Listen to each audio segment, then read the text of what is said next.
আসসালামু আলাইকুম, শুভ সকাল। আপনাদের সবাইকে স্বাগত জানাচ্ছি Bangladesh association of psychiatrist BAP আয়োজিত অপসনিন ফার্মা নিবেদিত আরোগ্য নিকেতন মনের স্বাস্থ্যে। আপনাদের সঙ্গে আছি আমি ডাক্তার মোহাম্মদ তৈয়বুর রহমান রয়েল। আজকে আমরা আলোচনা করব শিশু কিশোরদের বিকাশ এবং মানসিক স্বাস্থ্য এটি, এবং আমরা অত্যন্ত আনন্দিত যে আমাদের মাঝে একজন বিশেষ অতিথি আজকে উপস্থিত আছেন। আমি আপনাদের সঙ্গে তাকে পরিচয় করিয়ে দিচ্ছি। আমাদের মাঝে উপস্থিত আছেন অধ্যাপক ডাক্তার মোহাম্মদ নিজামুদ্দিন, সদস্য সচিব Bangladesh association of psychiatrist.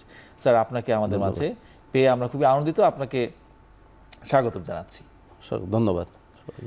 Sir, আমরা প্রথমেই আপনার কাছে আজকের আলোচনার প্রশ্ন নিয়ে যাচ্ছি যে এই যে শিশু কিশোরদের বিকাশ নিয়ে আমরা বললাম, স্যার আপনি কি বলবেন যে এই শিশু কিশোরদের বিকাশে মানসিক স্বাস্থ্যের ভূমিকাটি আসলে কি? ধন্যবাদ রয়েল, এবং স্বাগতম জানাই আমার আরোগ্য নিকেতন মনের স্বাস্থ্যের দর্শক ও শ্রোতাদের। তো আমাদের শরীর এবং মন নিয়েই আমাদের অস্তিত্ব। তো বিকাশের ক্ষেত্রে শারীরিক বিকাশের যেমন প্রয়োজনীয়তা আছে, ঠিক একইভাবে মানসিক স্বাস্থ্যেরও বিকাশের প্রয়োজনীয়তা অবশ্যই রয়ে গেছে। তো সে কারণেই মানসিক বিকাশ আমরা যদি আমাদের পুরো অস্তিত্বকে দুভাগে ভাগ করি, শরীর এবং মন, মন থেকেই মানসিক। তো শরীরকে বাদ দিলে বাকি যা কর্মকাণ্ড থাকে সব কিন্তু মনের স্বাস্থ্য বা মানসিক স্বাস্থ্যের অন্তর্ভুক্ত। সুতরাং সুষ্ঠু বিকাশের জন্য মানসিক স্বাস্থ্যের গুরুত্ব অপরিসীম। তো সেই হিসাবে বাচ্চা বয়স থেকেই যদি আমরা মানসিক স্বাস্থ্যের গুরুত্ব অনুধাবন করাইতে না পারি এবং বাচ্চাদের মধ্যে এই মানসিক স্বাস্থ্য সম্পর্কে যদি এই অনুধাবন না আসে, তাহলে দেখা যাবে যে পরবর্তীতে নানা রকমের সমস্যা দেখা দেয়। তো সেই কারণেই বাচ্চা বয়স থেকেই তার সেই নৈতিকতা বলি, আমরা যদি মনুষ্যত্ব বোধ বলি, বিবেকবোধ বলি, তো সব ছোটোবেলা থেকেই আসলে গড়ে তোলার প্রয়োজনীয়তা পড়ে, যেগুলো সবই আসলে মানসিক স্বাস্থ্যের অন্তর্ভুক্ত।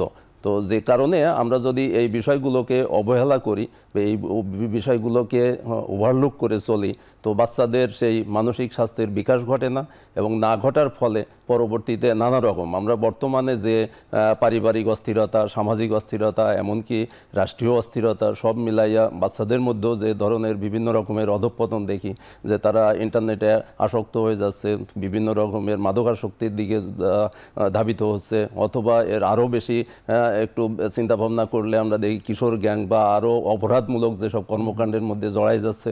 তো সবের পিছনে আমার মনে হয় যে মানসিক স্বাস্থ্যের ঘাটতি আছে। তাদেরকে যদি আমরা মানসিক স্বাস্থ্যে সুশিক্ষিত করতে পারি, তাহলে এই বিষয়গুলো থেকে আমরা মনে হয় অনেকটাই বের হয়ে আসতে পারবো। আমরা ছোটোবেলায় যখন একই সাথে বা সেই এখন তো মানুষ আসলে বেশিরভাগ ক্ষেত্রে স্বার্থবাদী হয়ে গেছে, নিজেদের যে স্বার্থ বা তাদের সেই ভবিষ্যৎ ছাড়া অন্য কিছু ওইভাবে চিন্তা করতে পারে না। তো বাচ্চাদের সেই কারণেই হয়তো মানসিক স্বাস্থ্যের যে বিকাশটা সেটা আসলে পরিপূর্ণভাবে হচ্ছে না। তো সেই বিকাশের জন্য একটা পরিবেশ দরকার, সেটা পারিবারিক পরিবেশ, আমরা যদি সেই শিক্ষা প্রতিষ্ঠান বন্ধন প্রাতিষ্ঠানিক যে পরিবেশ আছে সেখানকার পরিবেশ, সামাজিক পরিবেশ, সব পরিবেশগুলোকে আমরা যদি সুষ্ঠু একটা ধারায় না আনতে পারি, তাহলে দেখা যায় যে এই মানসিক স্বাস্থ্যের বিকাশটা পুরোপুরি হচ্ছে না, এবং না হওয়ার ফলেই এই নানা রকমের যে অধঃপতন বা সমস্যাগুলো তৈরি হচ্ছে। ধন্যবাদ স্যার।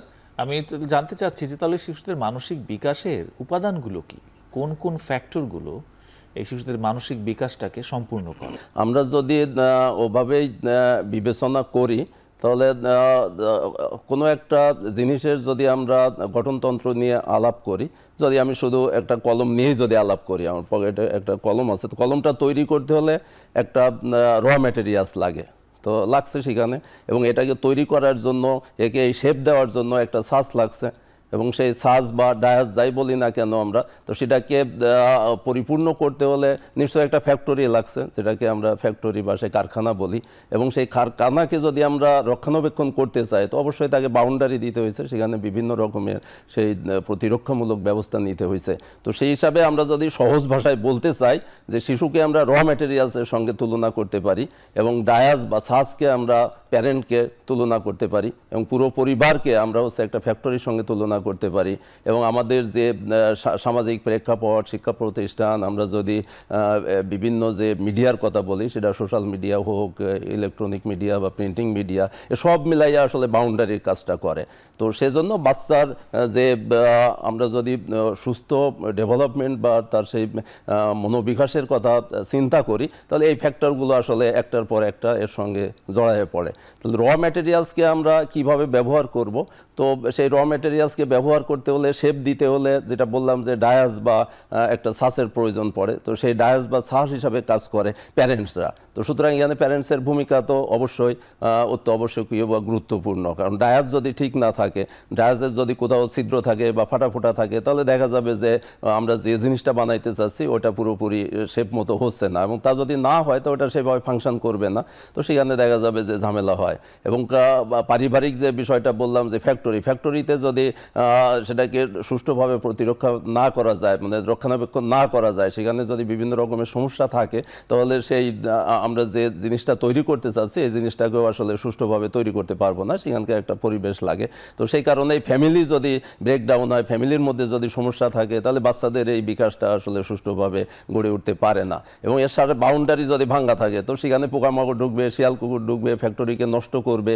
তো সেই বিষয়টাই আমাদের এখানে চলে আসছে, আমাদের যে সামাজিক প্রেক্ষাপট এবং সাথে সাথে আমাদের যে শিক্ষা প্রতিষ্ঠানের বিষয়গুলো, আমাদের যে মিডিয়ার ইনফ্লুয়েন্সগুলো, তো এসব বিষয়গুলো চলে আসে।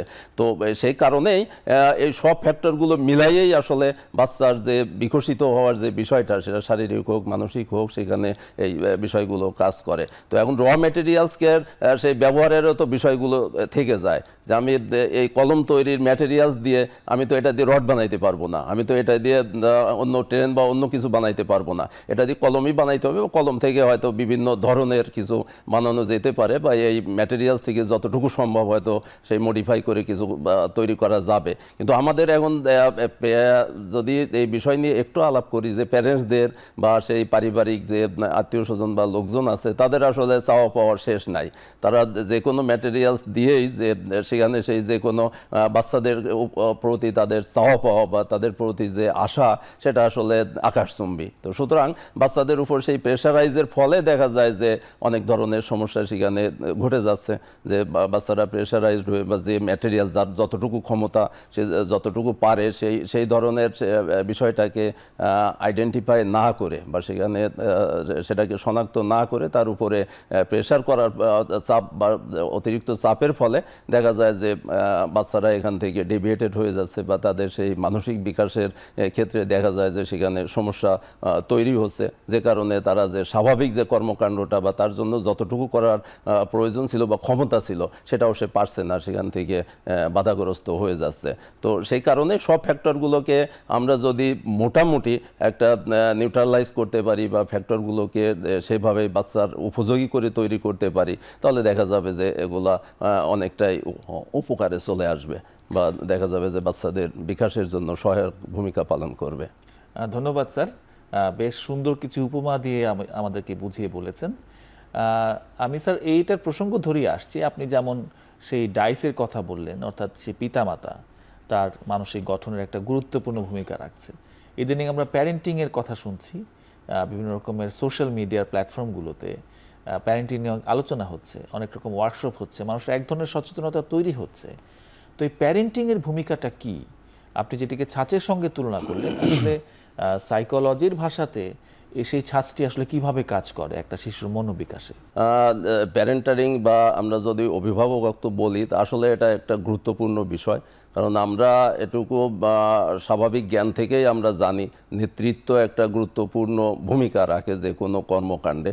নেতৃত্বের আমাদের সেই বিখ্যাত এক সময় যিনি অর্ধ পৃথিবীর অধীশ্বর ছিলেন আলেকজান্ডার দি গ্রেট, তো উনি এক সময় এরকম একটা মন্তব্য করেছিলেন যে ভেড়ার নেতৃত্বে সিংহ বাহিনীকে আমি ডরাই না বা আমি তোয়াক্কা করি না, কিন্তু সিংহের নেতৃত্বে ভেড়া বাহিনীকেও আমি যে গণনায় আনি বা তাদেরকে সমীহ করি। তো তার মানে নেতৃত্বের একটা বড় ধরনের গুণাবলী থাকে। তো সেই পিতামাতা এখানে মানে নেতৃস্থানীয় ভূমিকা পালন করে। তারা গাইডলাইন দেয় যে একজন বাচ্চা কিভাবে তার ভবিষ্যৎ গড়বে, কিভাবে সে নিজেকে গোছগাছ করে নিবে, তার ভবিষ্যৎকে গঠন করবে। সেজন্য আমরা যদি প্যারেন্টিং বলি বা অভিভাবকত্ব বলি, তো এটার আসলে গুরুত্ব অপরিসীম। তো এটাকে বিভিন্নভাবে আসলে ভাগ করা যায়। যেমন অনেক ক্ষেত্রে বলছে যে সেই অনুমতিমূলক বা পারমিসিভ প্যারেন্টিং, যেখানে হচ্ছে যে বাচ্চার অনেকরাই থাকে যে অনেক দিন পরে হয়তো বাচ্চা আসছে বা বাচ্চা ছোট মানুষ, তো বাচ্চাকে দেখা যায় যে সেইভাবে লালন পালন করে, বাচ্চা যা চায় সেটাকেই অনুমতি দেয়, বাচ্চা যেই কর্মকাণ্ড করে সেটাকেই তারা সায় দেয়। তো মনে করে যে বাচ্চা খুশি হবে অথবা ভালো কিছু করবে। তো এই ধরনের বাচ্চার সব কর্মকাণ্ডে আমরা যদি আমরা মানে কি যে প্যারেন্টিং বা যে অভিভাবকরা পুরোটাই পারমিট করে বা এটাকে মেনে নেয়, তো দেখা যায় যে সেই বাচ্চাদের যে মনোবিকাশ সেটা আসলে পুরোপুরি হয় না। তাদের মধ্যে একটা ওই ধরনের ধারণা তৈরি হয়ে যায় যে তারা যেটা করে সেটাই স্বাভাবিক, সেটাই হচ্ছে যে ভবিষ্যতে করতে চায়। কিন্তু এই করতে গিয়েই দেখা যায় যে হিতে বিপরীত হয়।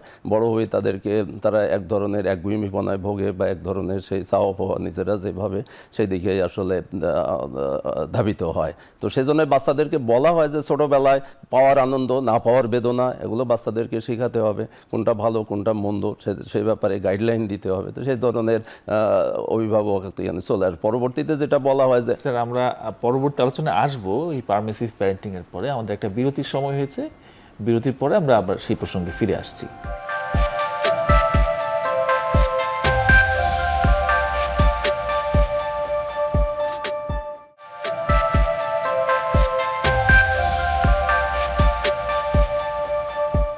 দর্শক, ফিরে আসলাম বিরতির পর অপসনিন ফার্মা নিবেদিত আরোগ্য নিকেতন মনের স্বাস্থ্যে।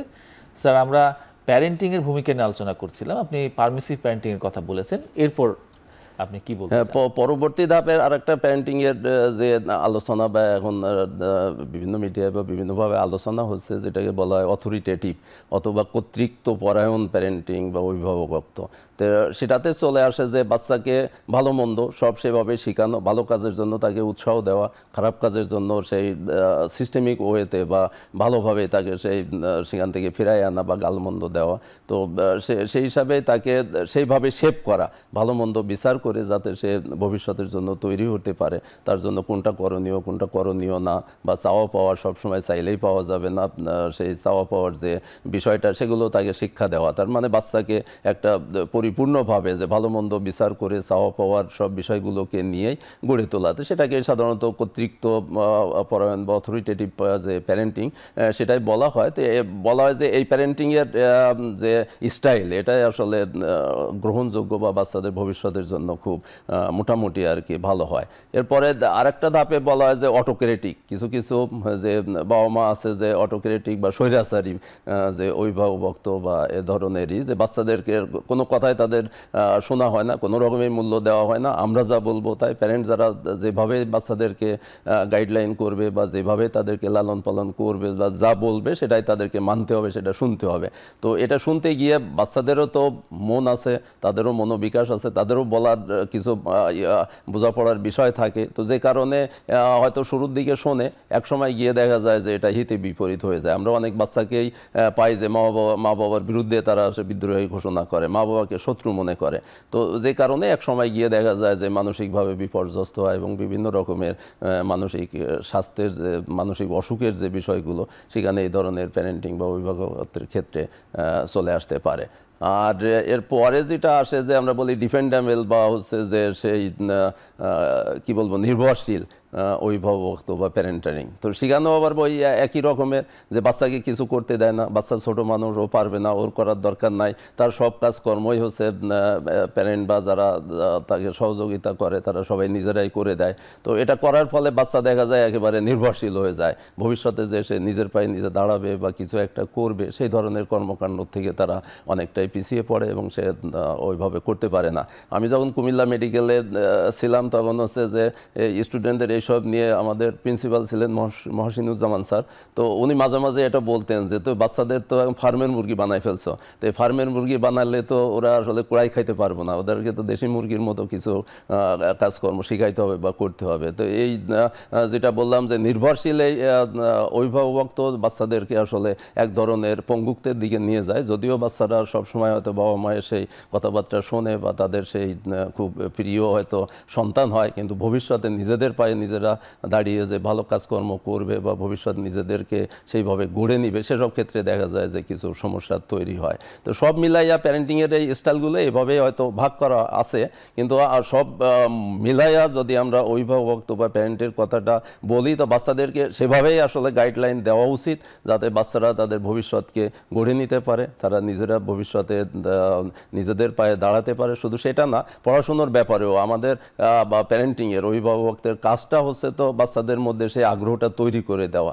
বাচ্চা যদি বোঝে যে এই কাজটা তার করা উচিত, পড়াশুনো তার করা উচিত, পড়াশুনো থেকে তার জ্ঞান অর্জনের দরকার, তাহলে সে নিজেই দেখা যাবে যে সেই কাজগুলোতে সম্পৃক্ত হচ্ছে। কিন্তু তাকে যদি জোর করে সব কিছু করানোর চেষ্টা করা হয়, তো দেখা যায় যে বিভিন্ন ক্ষেত্রে সেখানে সমস্যা তৈরি হয়। সুতরাং অভিভাবকত্বের গুরুত্ব অপরিসীম। অভিভাবকত্বের এই বিষয়টাকে যদি আমরা গুরুত্ব না দিই, তাহলে দেখা যাবে যে বাচ্চারা ওইভাবে আসলে আগাইতে পারছে না। আমরা টমাস এডিসনের কথা জানি, অনেকেই হয়তো শুনে থাকবেন যে উনি স্কুলে যখন যে স্কুলে পড়তেন সেই স্কুলের পারফরমেন্স এত খারাপ ছিল যে স্কুল থেকে তাকে বের করে দেওয়া হয়েছিল। বের করে দেওয়ার সময় সেই চিঠি দেওয়া হয়েছিল যে তাকে আর ওই স্কুলে রাখা হবে না, অন্য কোনো স্কুলে দিতে হবে। তো সেই চিঠিটা যখন তার মার কাছে নিয়ে দিছে, মা ওই চিঠিটার সেই ভ্যালুয়েশন বা অন্যভাবে শোনাইছে পড়ে তাকে, যে বাবা তুমি এত বেশি পারো বা এত বেশি তোমার ম্যারিট যে এই স্কুলের শিক্ষকরা তোমাকে আর গাইডলাইন দিতে পারছে না, এর থেকে ভালো কোনো স্কুলে তোমাকে ভর্তি করতে হবে, সেই ধরনের উপদেশ ওনারা দিছে। তো থমাস এডিসন নিজে ওটা পড়েন নাই, তো সেই হিসাবে তাকে আর ওই স্কুলে পাঠানো হয়নি। কি মায়ের এই কথা শুনে তার মধ্যে পরিবর্তন আসছে এবং পড়াশুনো করে ভবিষ্যতের সে তো এখন আমরা জানি যে তিনি সেই ইলেকট্রিক বাতি বা সেই বিদ্যুতের যা ওইসবের আবিষ্কার, অনেকগুলো আবিষ্কারের অভিভাবক। তো কিন্তু উনি চিঠিটা পেয়েছিলেন অনেক পরে, মা মারা যাওয়ার পরে এক সময় খুঁজতে গিয়ে দেখে যে সেই চিঠিটা যে স্কুল থেকে তার মাকে লেখা হয়েছিল তার সম্পর্কে। তো ওটা পড়েই তো উনি সেটাকে আসলে প্রকাশ করছে। তো এই ধরনের যে অভিভাবকত্বের যে বিষয়গুলো চলে আসে, যে আমরা আমাদের সেই সন্তান বা বংশধরকে তাদেরকে আমরা কিভাবে গাইডলাইন করব, তার চাওয়া পাওয়া কী বা সে কোন পথে কিভাবে যেতে চায়। তো সেজন্য সবসময় শাসন নয়, সবসময় একেবারে অতিরিক্ত আদরও নয়, তার চাওয়া পাওয়া নিয়ে, তার মনোভাব নিয়ে আমরা যদি গাইড করতে পারি, এবং পিতামাতার সেটা দায়িত্ব। কারণ সাধারণত বাচ্চারা তো অনুকরণ প্রিয় হয়, কারণ আমরা এটা ছোটোবেলা থেকে বেশিরভাগই দেখে আসছি যে সেই ডাক্তারদের ছেলেমেয়েরা বেশিরভাগই ডাক্তার, ইঞ্জিনিয়ারদের ছেলেমেয়েরা বেশিরভাগই ইঞ্জিনিয়ার। এমনকি সেই চোর ফ্যামিলি বা ডাকাত ফ্যামিলি বলেও একটা কথা আছে, আপনারা সবাই জানেন কিনা জানি না। আমি আমার এলাকাতে দেখছি যে বিভিন্ন উপজেলাতে, আমার উপজেলাতে আশেপাশে বা পাশের উপজেলাতে অন্তত 3টা এরকম ডাকাত ফ্যামিলি ছিল, এবং তারা পুরো বংশ পরস্পরে তারা ডাকাতেই শিখছে আর কি। তো যে কারণে বাচ্চারা কিন্তু সেই অনুকরণ প্রিয় হয়, এবং ফ্যামিলির হোক বা পিতামাতার সেই ঐতিহ্য বা কর্মকাণ্ড যাই হোক, সেখান থেকে তারা এটাকে ধারণ করে, এবং সেই ধারণ করেই তারা সেটা ভবিষ্যতে সেই পথ বা সেই দিক নির্দেশনা নিয়েই তারা আগায়। সুতরাং পিতামাতার ভূমিকা আসলে অপরিসীম। তারা যদি বাচ্চাদেরকে সত্যিকার অর্থে সেইভাবে গাইড করতে পারে, বা বাচ্চাদেরকে যদি আমরা সেই সত্যিকার অর্থে যে তাদের চাওয়া পাওয়া বা তাদের সেই, আমরা শুরুতে যেটা বলে আসছিলাম যে তাদের সেই মেধা অনুযায়ী বা সেই আমরা যদি কি বলবো র ম্যাটেরিয়ালসের কথা বলি, যে তাকে দিয়ে কতটুকু আমরা করাতে পারবো, সেটা একটু অনুধাবন করে যদি সত্যি গাইডলাইন দিতে পারি, তাহলে বাচ্চাদের কাছ থেকে আমরা অনেক কিছুই আসলে পেতে পারবো, এবং সে বাচ্চার সেই ক্ষমতা অনুযায়ী তাকে আমরা বিভিন্ন জায়গাতে প্রোভাইডও করতে পারবো। ধন্যবাদ স্যার। আমরা পিতামাতার ভূমিকা সম্পর্কে জানলাম। তো এবার আমরা যে পরিবেশের কথা বললেন এবং স্কুলিং, এখন স্কুল একটা অন্যতম গুরুত্বপূর্ণ ফ্যাক্টর, তাহলে তার যে আশপাশের পরিবেশ এবং স্কুল, এগুলোর ভূমিকাটা কি, এটা একটু আমাদের যদি বুঝিয়ে বলেন একটি শিশুর মানসিক বিকাশে। হ্যাঁ, তো সেই ধন্যবাদ রয়েল। এটা তো স্কুল বা পরিবেশের বাচ্চাদের ছোটোবেলা থেকে আমরা যেটা বলছি যে বাচ্চারা তো সেখান থেকেই দেখে দেখে শেখে, বা তাদেরকে যেভাবে গাইডলাইন করা হয় তো সেভাবেই তারা শিক্ষা নিয়েই তাদের ভবিষ্যৎকে সেভাবেই আগায় নেয়। তো আমরা যদি স্কুল বা সেই শিক্ষা প্রতিষ্ঠানের কথা বলি, তো আমরা এটা সহজেই দেখতে পাই যে একজন ছাত্র যে ইংলিশ মিডিয়ামে পড়ে তার এক ধরনের অ্যাটিটিউড বা আচরণ তৈরি হয়, যে বেঙ্গলি মিডিয়ামে পড়ে তার কিন্তু এক ধরনের হয়, যারা মাদ্রাসায় বা ওই ধরনের শিক্ষা প্রতিষ্ঠানে পড়ছে তাদের কিন্তু সেই মানসিকতা এক একভাবে তৈরি হয়ে যায়। তো সেই এখন এগুলাও তো সব মিলাইয়া আসলে মিক্সার, এটা তো বাচ্চার উপরে আসলে নির্ভর করে না, অনেকটা সেই পিতামাতার উপরে বা তাদের সেই পারিবারিক অবস্থার উপরে বা দেশের অনেক সময় দেশেরও সেই আইন কানুন বা সেখানকার সেই সামাজিক যে আর্থসামাজিক যে প্রেক্ষাপট থাকে তার উপরেই নির্ভর করে বাচ্চাদেরকে গাইডলাইন করা হয়। তো সেই বাচ্চাদেরকে আমরা যেটা বলতেছিলাম যে র মেটেরিয়ালস, তো র মেটেরিয়ালস বলা হয় যে সেই নরম কাদাকে আমরা যেভাবে আসলে শেপ দিতে চাই তাকে কিন্তু সেভাবে দেওয়া যায়। আমরা ওই কাদা মাটি দিয়ে যেটা তৈরি করব সেটা দিয়ে বাটি হোক, প্লেট হোক বা মগ হোক, যা আমরা করতে পারি। তো বাচ্চাদেরকে সেভাবে যদি আমরা গাইডলাইন করি তাহলে বাচ্চারা সেভাবে ধাবিত হবে। তো সুতরাং শিক্ষা প্রতিষ্ঠানের এই ভূমিকা কিন্তু বাচ্চাদের সেই ভবিষ্যৎ গঠনে বা তাদের ব্যক্তিত্ব গঠনে, তাদের যে মনোবিকাশের যে বিষয়গুলো আসে এসবে অনেক গুরুত্বপূর্ণ ভূমিকা রাখবে। এবং সেটা আমরা সেই কোন প্রতিষ্ঠানে কিভাবে তাদেরকে আমরা গাইড করছি বা কোন প্রতিষ্ঠানের মাধ্যমে আমরা তাদেরকে সেই শিক্ষিত করতে চাচ্ছি, তো সেসবের উপরেই নির্ভর করে। তো এই নির্ভরে আসলে যে ভূমিকা একটা গুরুত্বপূর্ণ ভূমিকা পালন করে। তো এসব ক্ষেত্রেই রবীন্দ্রনাথ একটা কথা বলেছেন ওইভাবে যে বিদ্যা আর শিক্ষা কিন্তু এক নয়, যে বিদ্যা সহজ, শিক্ষা আসলে কঠিন। বিদ্যা হচ্ছে আবরণে, শিক্ষা হলো আচরণে। তার মানে আমরা যদি শুধু প্রাতিষ্ঠানিক শিক্ষা গ্রহণ করি তো সেখান থেকেই আমরা যে শিক্ষিত হয়ে গেলাম বা আমরা সব কিছুই আসলে ওইভাবে অনুধাবন করতে শিখলাম তা কিন্তু না। তো সেই প্রাতিষ্ঠানিক যে জ্ঞান বা আমরা হয়তো সেই আক্ষরিক অর্থে বিভিন্ন রকমের ডিগ্রি অর্জন করতে পারি, কিন্তু আমাদের আচরণের অনেক ক্ষেত্রেই পরিবর্তন হয় না, যেটা আমরা এখন অনেক ক্ষেত্রেই হয়তো এসবের বহিঃপ্রকাশ আমরা দেখতে পাই। তাহলে আমাদের সেই বিদ্যা অর্জনের সাথে সাথে আমাদের শিক্ষাও অর্জন করতে হবে। শিক্ষা মানে আমাদের আচরণগত যে বিষয়গুলো সেগুলো আসতে হবে, এবং সেই বিষয়গুলোর ভূমিকা আসলে শিক্ষা প্রতিষ্ঠানগুলো পরিপূর্ণভাবে নিতে পারে, যে তাদেরকে সেই শিক্ষার পাশাপাশি যে আচরণটা কেমন হবে, ভবিষ্যৎটা কেমন হবে। আমরা যেটা একটু আগে বলে আসতেছিলাম যে সেই বিবেকবান মানুষ হিসাবে, মানবিক মানুষ হিসাবে, মনুষ্যত্ব যে সম্পন্ন মানুষ হিসাবে গড়ে তুলতে হলে এই শিক্ষা প্রতিষ্ঠানের ভূমিকাও আসলে অপরিসীম। তো সেজন্যই বাচ্চা তো আর নিজস্ব এখানে সেই এটাকে সিলেকশন করার বা বেছে নেওয়ার ক্ষমতা বা অধিকার খুব একটা থাকে না। তো সেটার জন্যই তো সেই পিতামাতা হোক বা পারিবারিক বিষয় হোক সবাই মিলেই সেটা ঠিক করে দেওয়া যে ওর সেই ভবিষ্যৎটাকে আমরা কিভাবে গড়তে চাই, অথবা তার চাওয়া পাওয়া কতটুকু, তার মানসিক যে বিষয়টাতে আমরা তাকে তার কাছ থেকে পেতে চাচ্ছি, তো সেটাই অনুধাবন করেই তাকে সেভাবেই আসলে গাইডলাইন দেওয়া উচিত। কারণ আমরা এখন অনেকটাই তো চেম্বারে বা এসে ফেস করি যে বাচ্চা মাদ্রাসায় জোর করে দিছে বাবা মা, ও মাদ্রাসায় পড়তে চায় না। তো পড়তে না চাইলে কি হবে, তার মধ্যে মানসিক একটা চাপের সৃষ্টি হয়। সেখানে দেখা যায় মাথা ব্যথা নিয়ে আসে, পেটে ব্যথা নিয়ে আসে, তার পড়াশুনোতে মনোযোগ থাকে না, সে ওখান থেকে আসলে পড়াশুনোর দিক থেকে পিছাই পড়ছে এবং পড়াশোনার মনোযোগ হারিয়ে ফেলছে। সুতরাং এটাও বাচ্চার এই বিষয়টাও বিবেচনা করা উচিত যে বাচ্চা কি চায়, কোন বিষয়ে সে কমফোর্ট ফিল করে, কোন দিকে তার হচ্ছে চিন্তাভাবনাটা ধাবিত হয়। তো সব কিছু বিবেচনা করেই আমরা সেই শিক্ষা প্রতিষ্ঠানের যদি সাহায্য নিতে পারি তাহলে তার সেই ভবিষ্যৎ বাচ্চার আমরা যেটা বললাম সেই বিদ্যা শিক্ষা বা ভবিষ্যৎ সেই তার ব্যক্তিত্ব বা জীবন গঠনের জন্য যে বিষয়গুলো চলে আসে, তো সেসব ব্যাপারে গুরুত্বপূর্ণ একটা ভূমিকা রাখতে পারে। Thank you sir. আমাদের সময় হয়েছে আরেকটা বিরতি নেবার, আমরা বিরতির পরেই ফিরছি।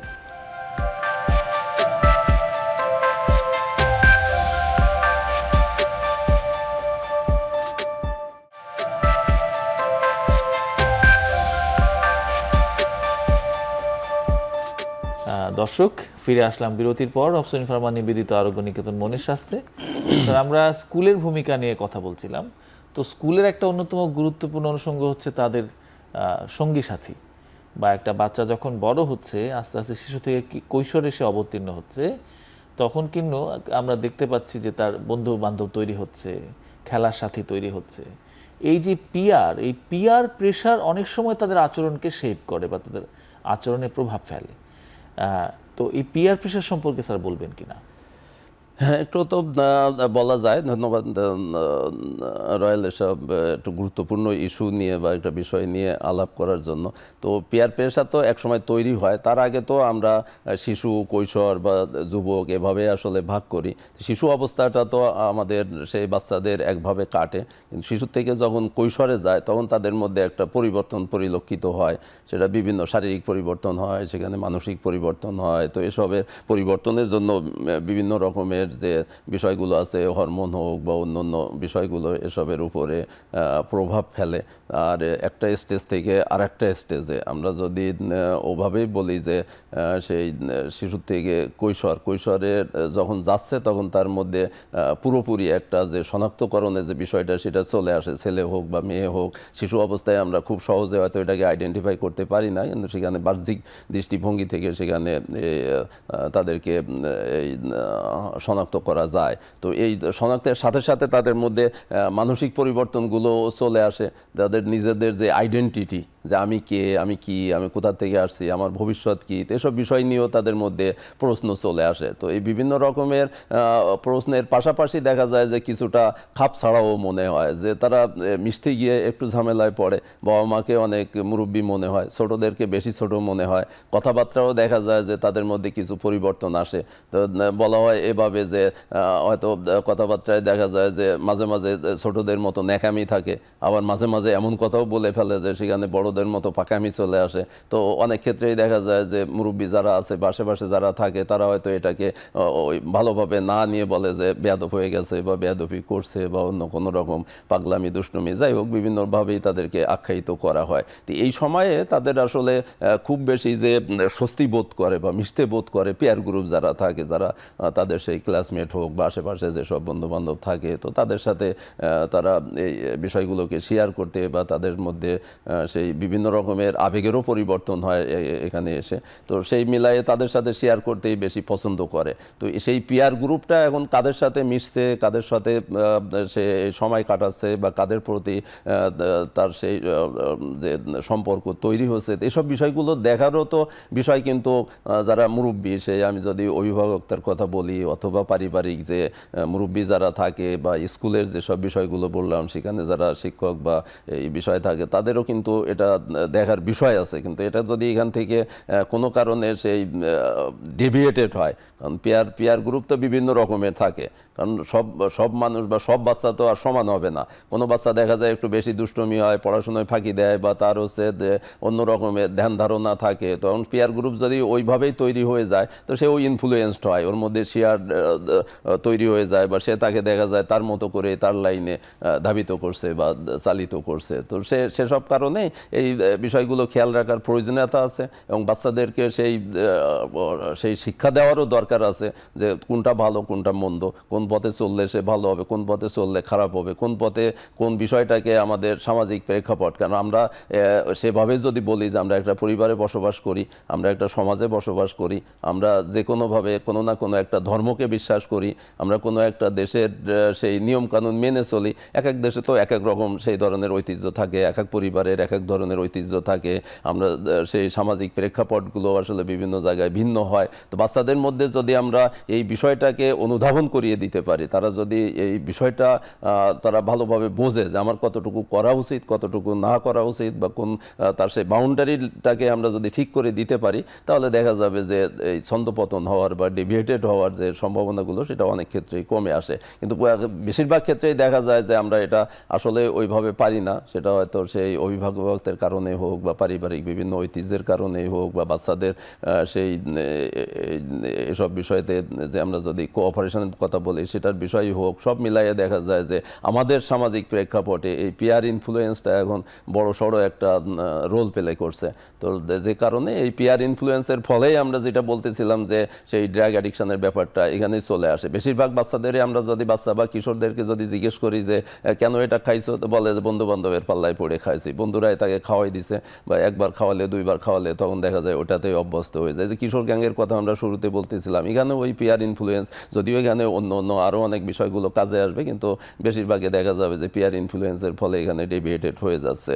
তো যেসব কারণে এই বিষয়গুলোতে আসলে খেয়াল রাখা উচিত, বা আমাদের সেই যেটা বললাম যে ভালো মন্দ বিচার করার ক্ষমতাটা যদি আমরা আমাদের বাচ্চাদের মধ্যে, সেই শিশু হোক কিশোর হোক, তাদের মধ্যে শুরুর থেকেই সেই বিষয়টাকে অনুধাবন করার একটা সেই অনুভূতি যদি তাদের মধ্যে তৈরি করে দিতে পারি, তাহলে দেখা যাবে যে ভবিষ্যতে তাদের কাছ থেকে আমরা খুব বেশি যে কি বলবো ছন্দপতনের বিষয়গুলো খুঁজে পাবো না।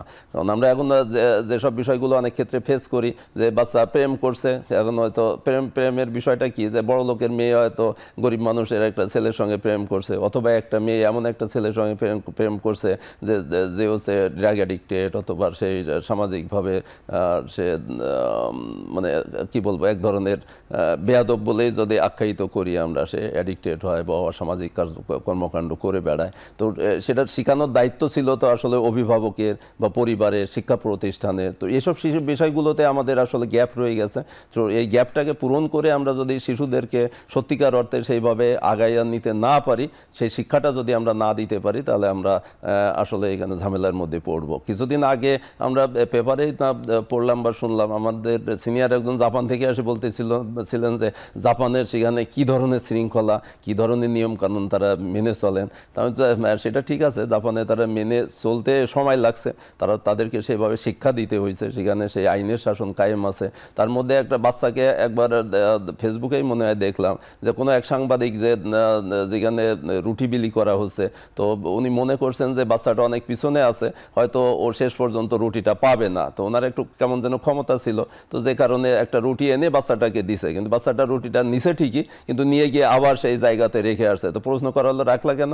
তো রাখলো যে আমার তো এটা পাওয়ার কথা না, এখান থেকে যদি সেই ঠিক যে সিস্টেমে দেওয়া হচ্ছে, সিস্টেমের শেষে যদি সে পায় তাহলে নিবে, না হলে সে নিবে না, কারণ সে অন্যকে ঠকাইতে চায় না, বা অন্যকে সে ওইভাবে যে বাইপাস করে সে নিজে ওখান থেকে সুযোগটা নিবে, এটা সে নিতে চায় না। তাহলে এই শিক্ষাটা তো বাচ্চাদের সেই পারিবারিকভাবে হোক, সামাজিকভাবে হোক, শিক্ষা প্রতিষ্ঠান থেকে হোক, সে পেয়ে গেছে। তো সেই শিক্ষা যদি আমরা সেইভাবে বাচ্চাদেরকে দিতে না পারি, তাহলে তো বাচ্চারা ওই এখন মুশকিল তো এটাই, আমরা সেই পরিবারে বসে দেখা যাবে যে আমরা সেই বিভিন্ন রকমের যে কি বলবো যে কর্মকাণ্ডগুলো বলি যেগুলো অগ্রহণযোগ্য। আমি যখন ঢাকা মেডিকেল কলেজের স্টুডেন্ট ছিলাম, তখন আমাদের সিনিয়র ভাই, উনি তখন জয়েন্ট সেক্রেটারি ছিলেন, তো যখন ছুটি বা অন্য সময়ের দিকে ওনার বাসাতে গিয়ে আড্ডা দিতাম। তো একদিন এরকম বিকালবেলায় ওনার বাসাতে গেছি, তো গিয়ে আমরা ড্রয়িং রুমে বসে আছি, আমি আমার আর এক ফ্রেন্ড। তো এমন সময় বাইরে থেকে একজন লোক আসছে যে ওনাকে খোঁজ নিতে। তো উনি নিশ্চয় উনি বাসায় আছেন নাকি, উনি ভিতর থেকেই ওনার কাজের মেয়ে হোক বা ভাবিকে, কাকে আমার ঠিক মনে নাই, কাকে যেন বলে দিয়েছেন যে বলে দাও যে বাসায় নাই। তো বলে দিছে বাসায়। উনি চলে যাওয়ার পরে এখন ওনার ছেলেরা চিল্লাপাল্লা শুরু করেছে, যাবো তুমি তো ঘরে আছো, মিথ্যা কথা কেন বললা, তুমি তো এই মিথ্যা বলার অধিকার রাখো না, বা মিথ্যাকে কি জন্য বললা। তো এই যে শিক্ষাগুলো তো বিভিন্ন পর্যায় থেকে বাচ্চাদের মধ্যে এটা সেই অনুকরণের মাধ্যমে হোক, অনুসরণের মাধ্যমে হোক, তাদের মধ্যে চলে আসে। কাজে এখানে নিজেদেরকেই আসলে ভালো হতে হবে, নিজেদেরকেই সেইভাবে গাইডলাইন দিতে হবে, এবং পিয়ার ইনফ্লুয়েন্স সেটাও সে কোন দিকে যাচ্ছে এটাও অবজার্ভ করা, বা এটা আমাদের দেখাশোনার দায়িত্ব কিন্তু সবারই। Thank you sir. আমাদের সর্বশেষ বিরতির সময় হয়েছে, আমরা বিরতির পরেই ফিরছি।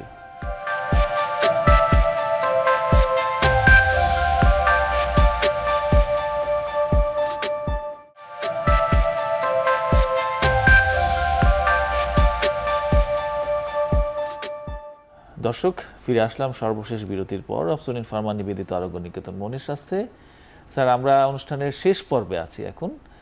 আপনার কাছে জানতে চাইবো, আমরা তো আসলে শিশু কিশোরের বিকাশ নিয়েই কথা বলছি, তো এখানে আসলে অন্যতম অনুষঙ্গ যে স্কুলের কথা আমরা বললাম, এখন স্কুল মেন্টাল হেলথ এই প্রসঙ্গটা শোনা যাচ্ছে। আসলে একটা বাচ্চা যখন সে স্কুলে পড়ে, দেখা যাচ্ছে দিনের একটা সিগনিফিকেন্ট সময় সেই স্কুলে থাকে।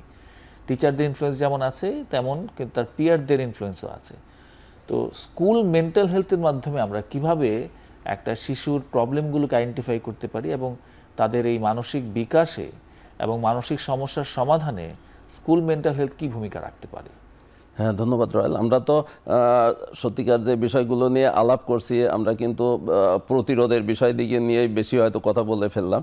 তো এরপরে চিকিৎসার যে বিষয়গুলো চলে আসে, অসুখ হয়ে গেলে তাদের তো চিকিৎসা করা হবে, কিন্তু আমার আসলে ভিউটা হচ্ছে যে অসুখ যাতে না হয়, অসুখ হওয়ার আগেই আমরা যদি সেই এটাকে প্রিভেন্ট করতে পারি, প্রতিরোধ করতে পারি, তাহলে সেটাই দেখা যাবে যে বেশি ফলপ্রসূ হবে বা ভবিষ্যতের জন্য আরও বেশি উপকারে আসবে।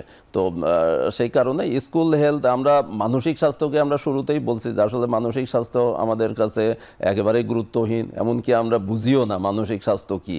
মন বলে যে কিছু আছে এটাও অনেকে আসলে বুঝতে চায় না বা এটাকে ওইভাবে গুরুত্ব দিতে চায় না। আমরা শারীরিক স্বাস্থ্যকে নিয়েই যে মাতামাতি করি বা এটা নিয়েই আমরা স্বাস্থ্যকে বুঝি। তো যে কারণে মানসিক স্বাস্থ্য, স্কুল মেন্টাল হেলথকে আমাদের যে উদ্দেশ্য বা যে বিষয়টা থাকবে, আমরা এতক্ষণ নিয়ে যে সেই আলাপ করলাম যে মানসিক স্বাস্থ্য যে বাচ্চা বা শিশু পর্যায় থেকেই শিখাতে হবে। তো সেটা শিখাইতে হইলে যে স্কুল যে মেন্টাল হেলথ, যে মানসিক স্বাস্থ্য চর্চা করা সেখানে বিভিন্নভাবে, তো এটা একটা গুরুত্বপূর্ণ প্ল্যাটফর্ম বলে আসলে আমি মনে করি, বা আমি না, সবাইকে এটা মনে হয়তো সেভাবে মনে করতে হবে যে এটা একটা গুরুত্বপূর্ণ বিষয়, যে মানসিক স্বাস্থ্যর যে বিষয়টা সেটা তাদেরকে শিখিয়ে দেওয়া। তো সেই শিখানোর, মানসিক স্বাস্থ্য শিখাইতে গেলেই সেখান থেকে যেটা আমরা এর মধ্যেই অনেকটাই হয়তো আলোচনা করে আসলাম যে বিদ্যা কি, শিক্ষা কি, মানবিকতা কি, মনুষ্যত্ব কি, বিবেক কি, ভালো মন্দ বিচার করার যে ক্ষমতাটা, বা অন্যকে কিভাবে আমরা ডিল করব বা অন্যর অধিকারের মূল্যায়ন আমরা কিভাবে করব, তো সব কিছু কিন্তু আসলে মানসিক স্বাস্থ্যের মধ্যেই চলে আসে। তো সেই বিষয়গুলোকে আমরা যদি স্কুল পর্যায় থেকে, তো স্কুলের আগেও পারিবারিক পর্যায় থেকেও আমাদের শেখানো উচিত, এবং স্কুল পর্যায় থেকে আমরা যদি এই স্কুল মেন্টাল হেলথকে চালু করতে পারি, তো সেটা স্কুল মেন্টাল হেলথ অনেকভাবেই করা যায়। তো একটা কাউন্সেলিং, হয়তো সেখানে কাউন্সেলিং সিস্টেম আমরা চালু করতে পারি। যদি কেউ কোনো রকম মানসিক সেই সমস্যায় ভোগে বা মানসিক ওরকম স্ট্রেসে থাকে, তো তাদের চিকিৎসা দেওয়া, এবং যাদের মানসিক সমস্যা নাইও তাদেরকেও মানসিক স্বাস্থ্য সম্পর্কে অবহিত করা। এবং এর পাশাপাশি যদি সম্ভব হয়, আমরা আসলে সে ধরনের চিন্তাভাবনায় আছি যে যারা নীতি নির্ধারণী পর্যায়ে আছে তাদের সঙ্গে আমরা ভবিষ্যতে বা ইদানিং এর মধ্যেও আমরা আলোচনা শুরু করছি, এবং সেই আলোচনা করে যদি স্কুল কারিকুলামে আমরা যদি মানসিক স্বাস্থ্য সম্পর্কে যে সেখানে কোনো টপিক বা কোনো ওইভাবে ইনক্লুড করে দিতে পারি, তাহলে দেখা যাবে যে সেটা আরও বেশি গুরুত্ব পাবে। তো এই সব মিলাইয়া আমরা যদি মানসিক স্বাস্থ্যকে শুধু স্কুল মেন্টাল হেলথ দিয়ে মানসিক স্বাস্থ্যকে প্রমোট করা যাবে না। মানসিক স্বাস্থ্যকে প্রমোট করতে হলে আমাদের সেই পারিবারিক যে সুস্থতা সেটা আসতে হবে, আমাদের যে সামাজিক যে অবক্ষয় এগুলোকে প্রতিরোধ করে সামাজিক একটা সুষ্ঠু পরিবেশ তৈরি করতে হবে, আমাদের যে প্রাতিষ্ঠানিক যে বিষয়গুলো আছে, সেই স্কুল হোক বা সেই মাদ্রাসা হোক, কলেজ হোক, বা বিভিন্ন যেসব সামাজিক আরও যে প্রতিষ্ঠান, সেসবগুলোতেও আসলে একটা পরিবেশ ফিরাই আনতে হবে, এবং সর্বোপরি রাষ্ট্রকে আসলে ভূমিকা পালন করতে হবে। কারণ রাষ্ট্রের পরিবেশ যদি ঠিক না থাকে, একজন পারিবারিকভাবে সুস্থ থাকতে পারবে না। কারণ হচ্ছে যে পরিবেশের বা সে, আমরা যদি বলি যে পরিস্থিতির সঙ্গে খাপ খাওয়াই চলা, তা খাপ খাওয়াই চলতে গেলে একজন মানুষ আসলে স্রোতের বিপরীতে চলতে হয়। তো স্রোতের বিপরীতে চলতে গেলে দেখা যাবে যে তার অস্তিত্ব টিকবে না, অস্তিত্ব বিলীন হয়ে যায়। তো যে কারণে মানুষ আসলে স্রোতের সাথে তাল মিলাই চলতে চায়, তার নিজেকে টিকায় রাখার জন্য, তার ভবিষ্যৎ বংশধরকে টিকায় রাখার জন্য। কারণ আমরা যদি সেই 24 জুলাই আগস্টের অধঃপতনের কথা বলি, তে দেশের বেশিরভাগ মানুষই তো সেই সরকারের সাথে, সেই পরিবেশের সাথে তাল মিলাই চলতেছিল। তো চলার কারণ তো একটাই, সব মানুষ যে মনের থেকে গেছে আসলে কিন্তু তা না, তারা তাদের নিজের অস্তিত্ব রক্ষার জন্য আসলে সেই তখনকার যে পরিবেশ ছিল, সেই তেলবাজি হোক, ঘুষবাজি হোক, চাঁদাবাজি হোক, বিভিন্ন এসব অপকর্মের সঙ্গে তারা জড়াই গেছিল। তো সব মিলাইয়ে আসলে একটা পরিবেশ দিতে হবে, এবং সেই পরিবেশ দেওয়ার জন্য রাষ্ট্রকেই ভূমিকা নিতে হবে। সেই রাষ্ট্র যদি একটা সুষ্ঠু পরিবেশ, যেখানে সততার মূল্যায়ন থাকবে, দক্ষতার মূল্যায়ন থাকবে, যেখানে হচ্ছে যে আমরা সেই একটা নীতিগত একটা সিদ্ধান্ত নিয়েই মানুষকে কিভাবে প্রমোট করতে পারবো, তো সেই সিস্টেম যদি চালু করতে পারে, তো পাশাপাশি আমরা যদি সেই ছোটোবেলা থেকে, যেটা এই আলোচনার মুখ্য বিষয় ছিল যে আমরা স্কুল মেন্টাল হেলথকে যদি প্রমোট করতে পারি, তো সব মিলাইয়া আমরা একটা বিবেকবান মানুষ হিসাবে গড়ে তুলতে পারবো মানুষদেরকে, এবং বিবেকবান জাতি তৈরি হবে। সেই বিবেকবান জাতি যদি তৈরি হয়, তো ভবিষ্যতের জন্য আমরা একটা সুন্দর যে সুষ্ঠু বৈষম্যহীন যে চাওয়া, আমাদের বৈষম্যহীন রাষ্ট্র হোক বা বৈষম্যহীন পরিবেশ হোক, সেটা আমরা বিনির্মাণ করতে পারবো। এই আশা রেখেই শেষ করছি। ধন্যবাদ। থ্যাংক ইউ স্যার, আপনাকে অসংখ্য ধন্যবাদ আমাদের মাঝে উপস্থিত হয়ে আপনার মূল্যবান বক্তব্য প্রদানের জন্য। দর্শক মণ্ডলী, আপনাদেরকে অসংখ্য ধন্যবাদ ধৈর্য ধরে এতক্ষণ আমাদের কথাগুলো শোনার জন্য। আসলে একটা শিশু বা কিশোরের বিকাশ কিন্তু তার পরিবার থেকেই শুরু হয়। তার পরিবার এবং তার পার্শ্ববর্তী পরিবেশ, তার স্কুল, এভাবেই কিন্তু একটি শিশু থেকে কিশোর এবং তারপর সে যৌবনে উত্তীর্ণ হয়। তো আমরা এই সুষ্ঠু পরিবেশ যদি বজায় রাখতে পারি, সেটি পরিবারে হোক, আশেপাশের পরিবেশে হোক বা স্কুলে হোক, এবং তার মাধ্যমে কিন্তু আমরা শিশুদের পরিপূর্ণ বিকাশটি নিশ্চিত করতে পারবো। আশা করি আপনারা সচেতন হবেন এবং আপনারা মূল্যবান মতামত দেবেন আমাদের। ভালো থাকবেন। নিশ্চয়ই পরবর্তী পর্বে দেখা হবে। আসসালামু আলাইকুম।